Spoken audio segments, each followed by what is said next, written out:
Welcome to the Cognitive Crucible, produced by the Information Professionals Association. Our website is information-professionals.org, where you can find links and information about today's conversation and get access to members-only content. Join John Bicknell and explore all aspects of our generational challenge, cognitive security. My guest today is Mr. Chris MacPherson.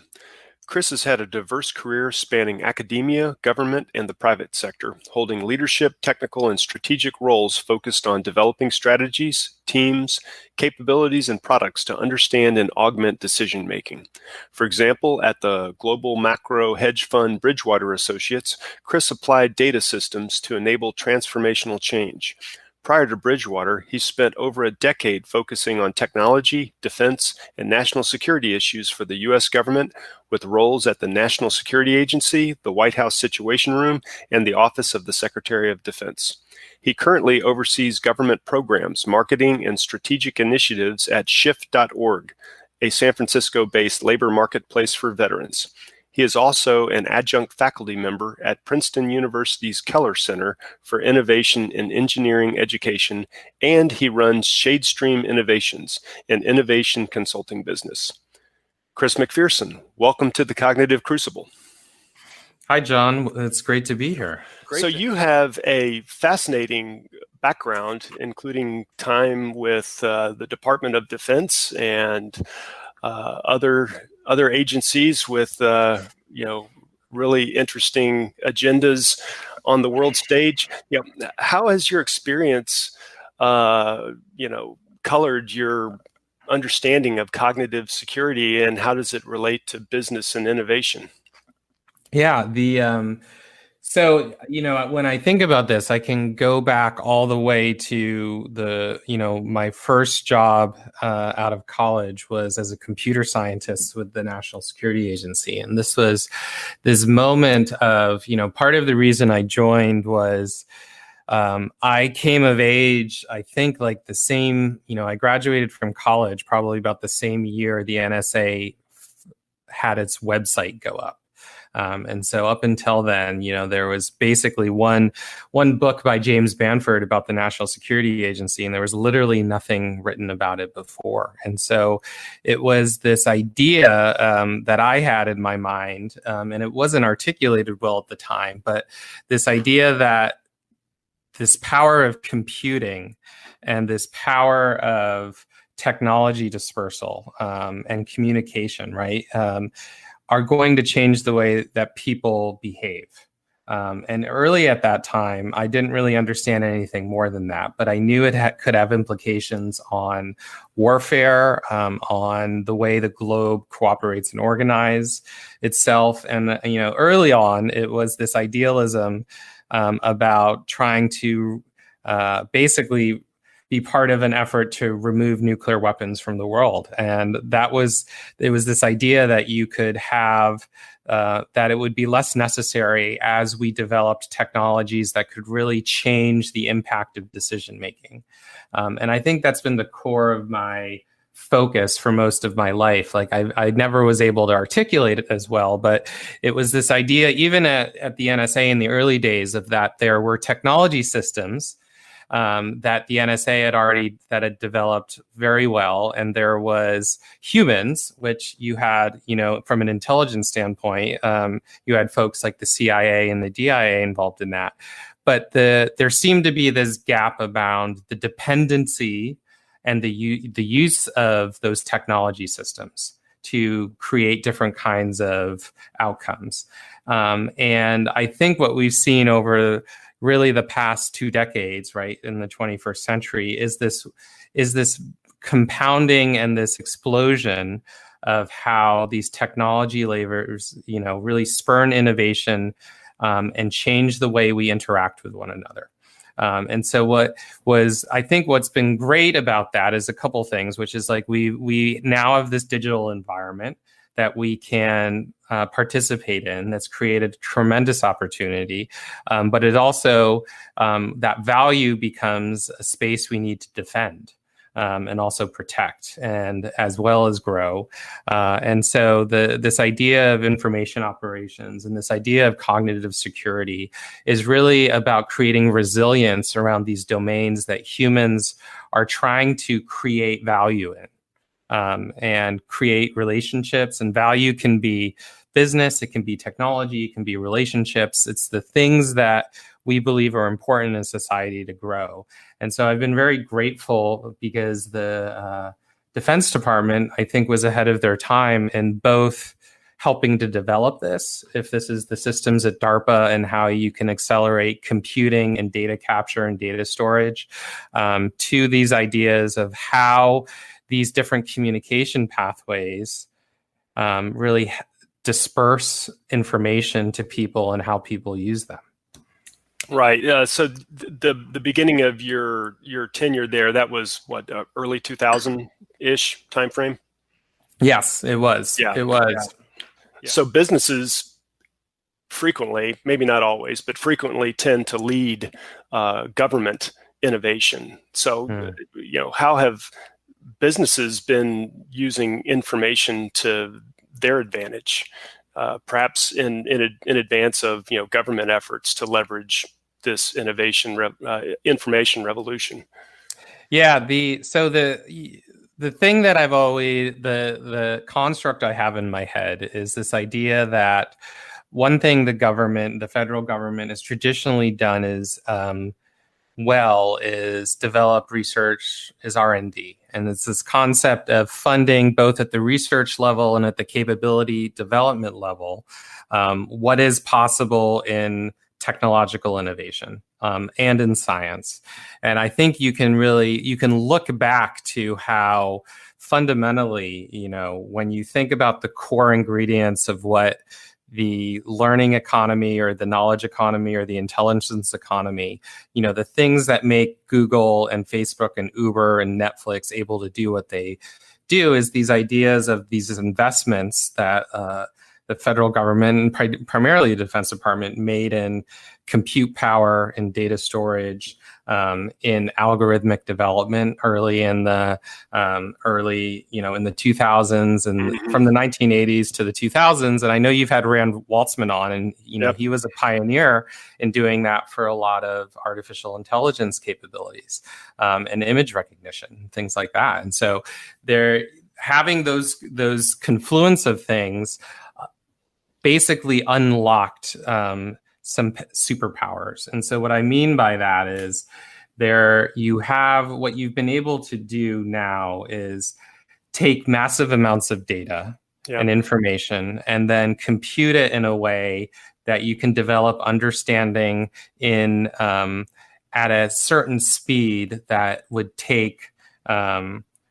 normally take days, hours, weeks, months, years to do, right? And something well beyond what a human can do. And in a relatively short period of time, you can use that to shape the environment that you're in. So when we're talking about these digital experiences, primarily is the technology allows you to, one, recognize behaviors of users and then create conditions in that environment dynamically to support those preferences. And you can see this happening for good and for bad, right? And so this idea that, for example, on the good side, once you listen to Spotify for a little bit of time, they can create mixtapes that John Cusack movies in the 1990s would never be able to do. And on the other side of that is and we saw this in the ramp up to the 2016 election, that you can manipulate some of those preferences to create disinformation campaigns that the Russians did during the election. And the speed, I'll call this speed to awareness or learning, which is this idea and this concept of being able to know you better than yourself, right? And recognizing basically the opportunity as an organization you have when you can do that. And there's lots of different ways to parse that, which is in certain cases, If you can develop reliability and trust in certain ways, like that's a very useful Right. capability to have, right? So, like with with Waze, Right. if you use Waze to get to a place, you don't necessarily need to know how to get anywhere anymore. You just need to Right. know where you want to get. And it reduces the cognitive load in your brain so that you're just being prompted to take the next action. And Right. what's great about that is now your brain can focus on other things and probably creates safer driving experiences until the car can drive itself. But you lose this ability to navigate and to basically think about your place relative to other objects. Completely. Right? I can so relate to that as, a guy in my early 50s who grew up in the end of the analog world and is now transformed my existence in ways that you're describing. But my map reading and wayfinding abilities are not as good as they were 10 years ago or 20 years ago. And I mean, that's a loss, but there are, there's two sides to the ledger, as you were just describing. And I think so. What's been the most interesting to me in my career as I've progressed, which is the technology to do this has existed for a while. It's the interface of that technology that really creates these compound effects. And I think what we've primarily seen is that these what you would call in the private sector B2C companies, right? Companies that can interact with a customer. We're seeing the most innovation, right? The iPhone is a user-based system. And part of the reason for that is it's a lot easier for Chris or John to make a unilateral decision about what you're going to do.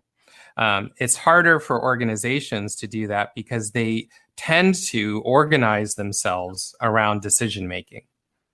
And those decision-making organizational structures basically create, if you think about it in the DoD standpoint about how you need to commands, orders come down from certain authorities and they need to be cleared and signed off and like all of this stuff, like you're organized around making decisions, and the paperwork and the process follows how those decisions get made and who's allowed to make what decisions.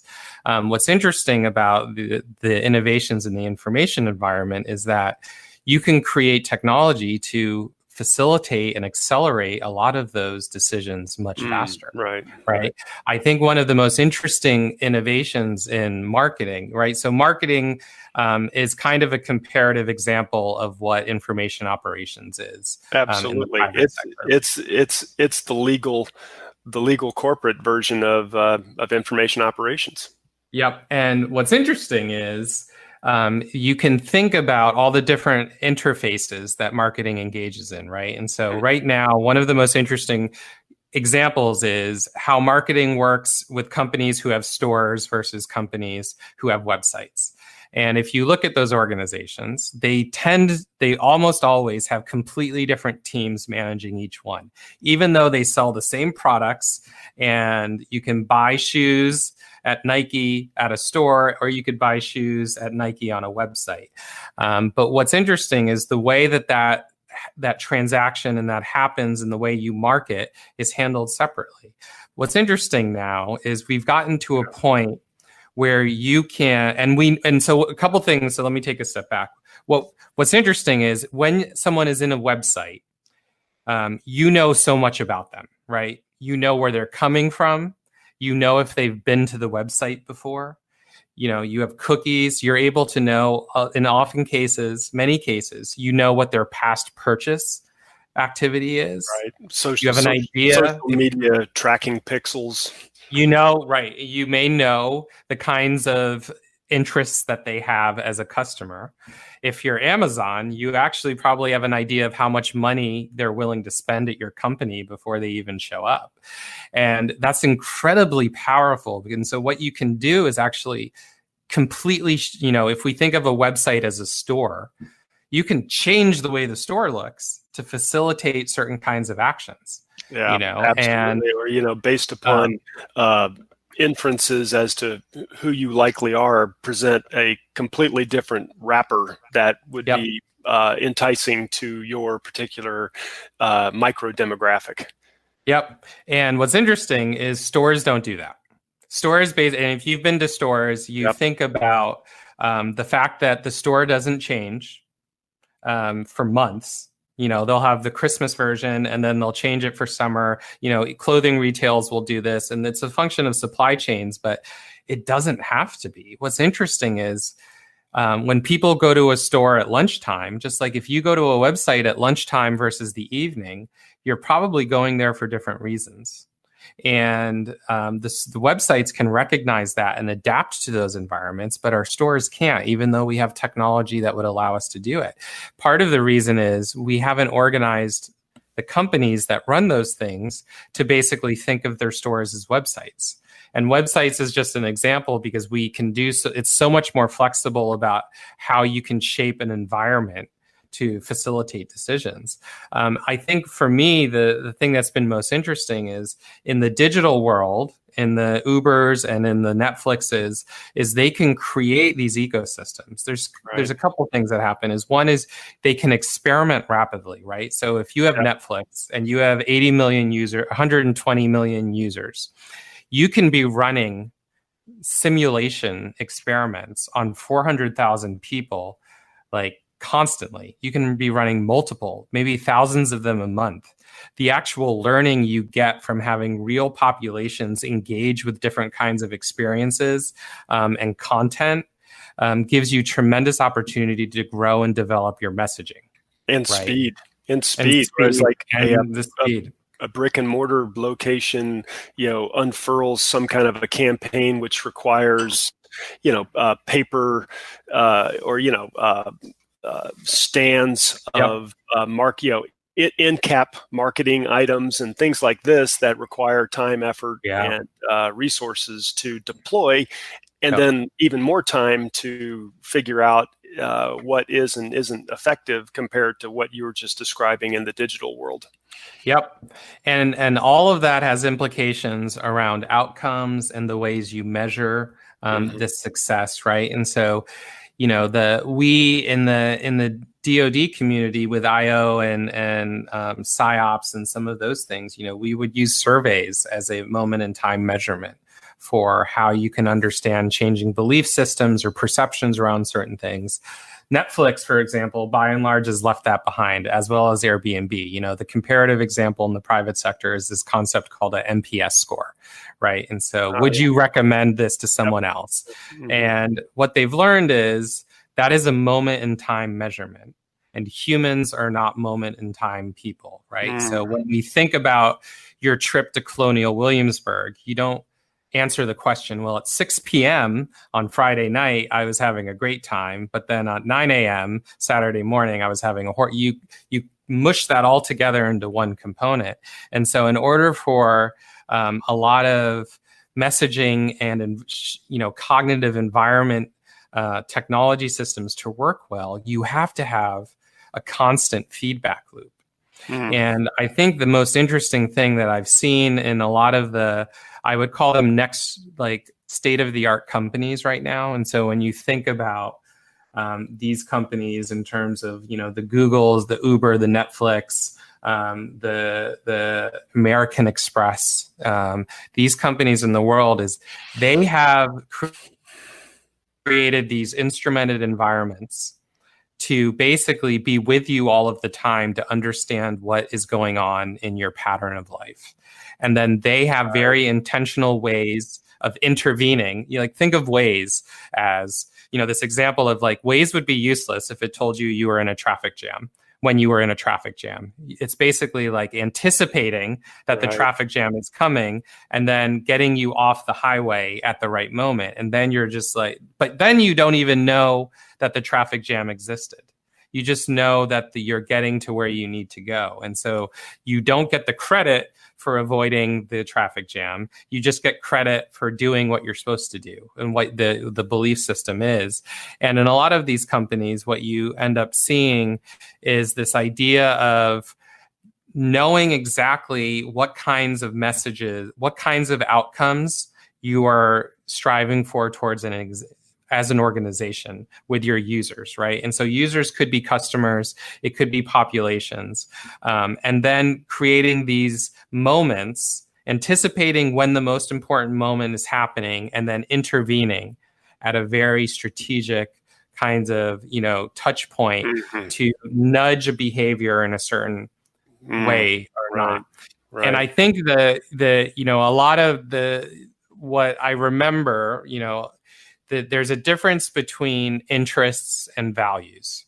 And I think the interesting part is traditionally a lot of IO related concepts focused on belief systems and perceptions, right? And so it was this idea of populations and shaping population belief systems. When you think about public diplomacy or you think about influence operations, and sometimes it's about affecting a very strategic kind of decision, and sometimes it's about shaping some sort of belief system within a population, right? To either reject or accept some sort of new concept. And what's interesting is what we've seen going on in this country is this two things, which is this polarization across populations about personalities and belief systems, right? And when you think about belief systems, in order for you to believe something is true, you really just need to see evidence of that happening once. You don't need to see consistent evidence. It's this evidence over time. And creating that uncertainty, I think from a cognitive security standpoint, is basically the antithesis of Waze every once in a while getting you into a traffic jam, right? So what you're doing when you create uncertainty in these belief systems is every once in a while, to use the Waze example, is 3 out of 5 times you're now getting stuck in a traffic jam. And so what you start doing then is not believing that Waze is a useful way of navigating. And you stop using those kinds of capabilities. And what you want to, and in a lot of these companies, what they've realized is that trust in that using them to do the sort of thing that you're relying them upon is critical, right? And how do you maintain that level of trust? And a lot of marketing for many of these companies is centered around how do you develop and maintain that? Because once you lose that trust in today's environment, it's very hard to go back. And I think that the most interesting part of cognitive security for a lot of our defense practitioners is this balance of our country has taken certain actions over the past 2 decades that I think has diminished trust in the world. And it's hard to create these reliable interventions about ideological or belief systems when people don't actually believe that the message that is coming is important. Wow, so much there, Chris. A couple of observations or a couple of things I was thinking of as you were talking. Well, first of all, it seems like corporations, also use multimodal delivery of their marketing. So it's not, I'm dating myself here, but it's not just television, but there'll be advertisements within YouTube and then advertisements on websites that you visit. There might be, billboard advertisements still, but consumers are getting hit from numerous angles to get the corporate message across. And presumably in the information operations environment, especially today's information age, weaponized AI, there are choreographed information campaigns being delivered across multiple platforms with reinforcing messaging, just as in the corporate world. That's number one. Number two, your example or your discussion about Waze, there was an interesting, humorous but instructive example or event, like about 2 months ago or so. There's a performance artist. I think he was from Germany. We'll put links to this into the show notes. But this fellow, he got 100 or so cell phones, all with active chips, turned them all on and put them in the back of a wagon, like a pull cart.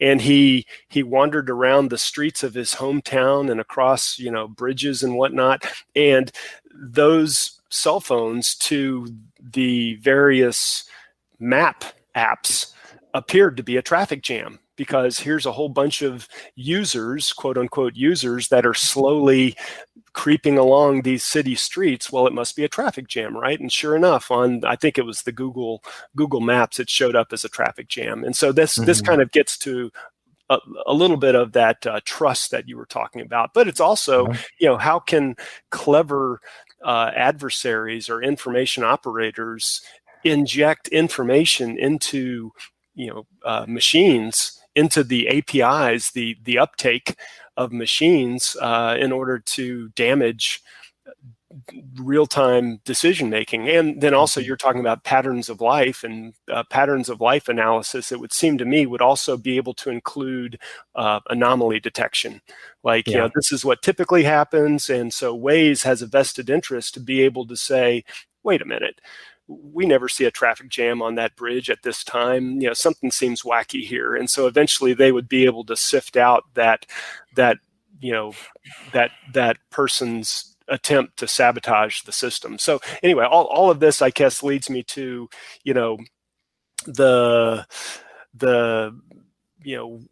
what today should we be leaving things up to machines to decide on? Where do we need to keep the human in the loop? Ethics around algorithms and all those types of things. Where does all that take you? So I think this transcends a lot of industries, including private sector, but also finance, also defense, which is, it comes down to, there is more data about who we are than we are aware of about ourselves. And that is only going to continue. And so there are privacy considerations of that, but there's also utility considerations, which is,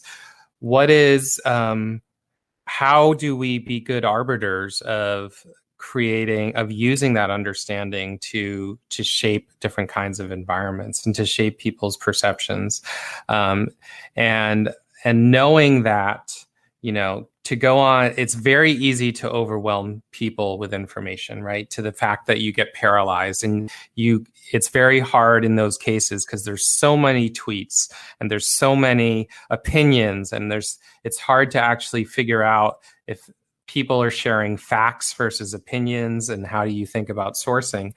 It's this idea of how you develop trust in this ecosystem. And how is trust then, is the concept of trust different? And then how do we organize systems to enable that, which then creates the credibility for you to intervene in important ways? And so, said another way, it's like, think about where you go to for certain kinds of decisions, right? And so, do you use Spotify because you trust them to give you good music, and you don't have to spend time doing it? And then it's this behavior that you believe that, reducing the cognitive load of, like, you go to them because that is where you go to find music that you like, but you don't even know the names of the artists anymore. Most of the time, you might hear a song once and never hear it again. And what's interesting is what they're getting out of you is engagement, and you're getting a good experience, but there's things that get lost in that conversation. And this is where the ethical component of this is, which is having people think about privacy issues, people think about credibility of sourcing, and engineering systems either transparently or not transparently, right? Being very clear and intentional about, this is how this works, and this is how the here's what decisions get decided, and here's what's not. Because if you don't, and you lose that trust, it's very hard to get that back, because you just don't believe in the robots, because you can't talk to them and ask. In a lot of cases, you can't ask them. Right. And then it becomes this idea of how do we cooperate in a very real sense, which is like if you're bifurcating all of these different kinds of behaviors and activities. And this is the other most interesting and I think potentially dangerous thing is that the amount of data on individuals, right, as we get to personalization, you can exploit certain kinds of belief systems at an individual level very effectively. And when you get to that level of personalization, what you do is you exploit and amplify some of the worst you easily can exploit some of the worst aspects of society, right? Things that we overlook. You know, we can always put up with grandma at Thanksgiving dinner, but like we probably couldn't do it every day of the year. But now if you have to see what grandma thinks about stuff every day on Facebook, it becomes unmanageable. And so you have to think about how to create these behaviors and patterns so you can effectively cooperate and have discussions in a meaningful way, right?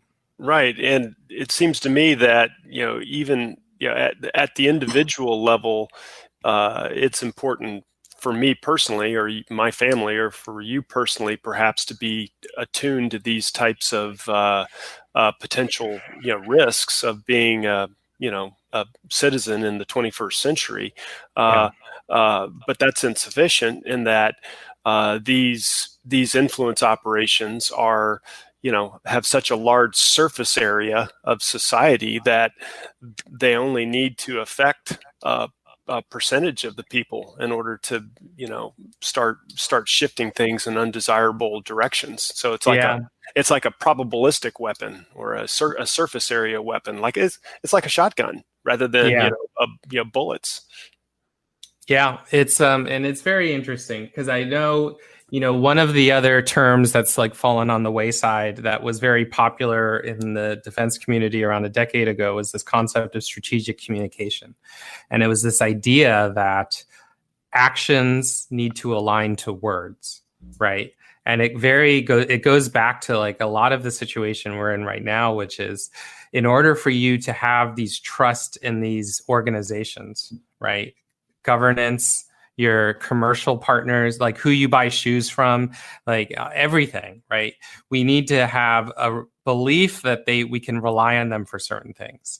Even if we disagree, that you still rely on your family to be there for you when you need them, even if they drive you batty sometimes. And so if we don't have the ability to know that people will be there for us and organizations will support us in certain ways or not, or the United States, the things we stand for, we show up for when we say we show up for them. If we don't start having this kind of feedback loop happen, it becomes a very polarized world we live in, which we can see the effects of that happening in our country as we speak. Yeah, for sure. I always like to ask the podcast guests, what's your favorite book on this topic? It doesn't have to relate specifically to what we were just talking about, trust, but, or maybe so. But like, what's a book that you could recommend to people to start, doing a little bit of a deeper dive into the kinds of things we've been discussing? So it's this. There's a book by Stephen Johnson who's written a couple of very interesting books, but this one is his recent one called Farsighted. And Stephen Johnson's done work. I think he works at the Long Now Institute out of San Francisco, but he's also done things with the Santa Fe Institute. And in the defense communities, those are some of the quantitative powerhouses of thinking about the future, right? Next generation mathematics. And he brings out a couple examples about how it's this general concept of that we have just begun maybe the third stage of human innovation, right? And so if the first one was this idea of being able to communicate ideas to each other, was the first step, right? Like we have an idea in our head, expressing that to other people, being able to do that, being able to write it down, then and pass it on to other people after us was the next one. Yep. And then we're getting to this idea of prediction, And so in the past, we've always we've always used this idea of fiction as a very powerful tool to imagine future possibilities. But what we've noticed in the last maybe 70 years is this concept that as mathematics and compute power and data, we can actually think about and predict things that are going to happen in the future with some relative certainty. And so the easiest example, I think the most powerful example of what technology can do for us in the future as a population is the way meteorological models have developed, right? Where, in the 1890s, we could predict the weather for tomorrow 6 days from now. Like we had enough data to actually predict with some level of accuracy if it was going to rain tomorrow, but it took us 6 days to compute the equations in order for us to prove it. And we're like, that's not super We useful. did it. Yay. But it's gotten to the point now where, in the 2000s, we could know what the weather was going to be like for the weekend. In 2010, we know what it was going to be like next weekend. And we're at the level now where we can, in some parts of the world, we can predict weather relatively high confidence, like 10 to 13 days in advance, which is crazy. And and we actually believe we might be able to do it 30 days in advance at some point in the future. So imagine what that means. And when you look at hurricane models, you see, or even COVID, when we talked about the different predictive models, we have gotten so far, but it shows us how much we don't know at some times too, right? But it's this idea of how we can use simulation to become powerful arbiters of how we think about our society that we want to build in the future. Because when you built the pyramids, the pharaohs didn't build the pyramids because they're like, this is how I think cities are going to use my pyramid 200 years from now. They built them as artifacts to themselves. Now we're actually building cities for people that aren't even alive yet to live in. And so this concept, I think for me, and also how information works and how you make decisions based on this and the temporality of different kinds of decisions, we're really starting to get advanced enough to know what decisions get made, you make on a day-to-day basis versus a month basis versus a year basis versus a life basis. And thinking about those are different kinds of decisions. And when you think about it from a cognitive security standpoint, they either compound towards each other or they're completely different ways of operating that we would need to adapt messaging and environment shaping to, which could be very powerful for all of our listeners. Yeah, that sounds like a fascinating read, but also a deterministic take on being able to predict the future. It's like if we know enough about where all of the atoms are arranged in this moment and their velocities and momentums and et cetera, we can use that with our ever-growing compute power to make better and better predictions going forward. Yeah, and all we have to do to improve is, remember, our baseline is human ability to do that. That's right, yes. And so in order for that to be better, we just have to be better than how well we can guess what the weather is going to be like tomorrow for that to be an effective system. And then you can build that trust towards it. So it is powerful, but it also, it shows us just how error prone we are to how we synthesize information.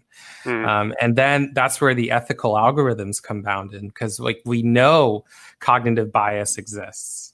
Daniel Kahneman, you can listen to all the great podcasts he talks, and he's like, I still make all of these decisions that are bad, even though I've won the Nobel Prize for identifying them. Even the two parts of our brain still can't relate to each other. So we have to be intentional about designing those systems to account for decisions we know we will make that will be bad. And so how do we educate people about that? How do we raise children to think about, when do we question those assumptions too as a society? Are those the right biases to do? Is there some utility in making mistakes? To what extent do we want those mistakes to be made because it's conditional on improving ourselves in random ways that we never would have anticipated? These are really hard questions. And is that I don't think that's a corporate responsibility. Is it a governance responsibility? Maybe. But so how do we organize for that? How do we protect against that and ensure that our future generations, right? So this is the interesting thing for cognitive security. Like, how do we develop ethical algorithms now so their cognitive security of our children and our grandchildren are protected? Because now we have to start thinking about future that aren't even alive yet. Totally. And we have that ability to do that now. And so I think that really, it doesn't make it any easier. Like, we've always known that this is a hard domain to operate in, and it just is getting more complicated. Right. And it also speaks to our collective affluence, tens of thousands of years ago, or your example with the Egyptians, but a long time ago, people were only concerned about where's my next calorie coming from. That's all I care about. And, surviving long enough to create the next generation, period, full stop. And now here we are, dreamcasting into, hopefully making a better future for our descendants and their descendants, and really setting the foundations for those types of activities. That's that is a very that is something that our ancestors would never have dreamed about. So life is but a dream. Chris MacPherson, thank you so much for being on the Cognitive Crucible. Thank you. The Cognitive Crucible is the only podcast dedicated to increasing interdisciplinary collaboration between information operations practitioners, scholars, and policymakers. To find out more about the Information Professionals Association, visit us at information-professionals.org. Please support our podcast by giving us a 5-star rating and leaving a review.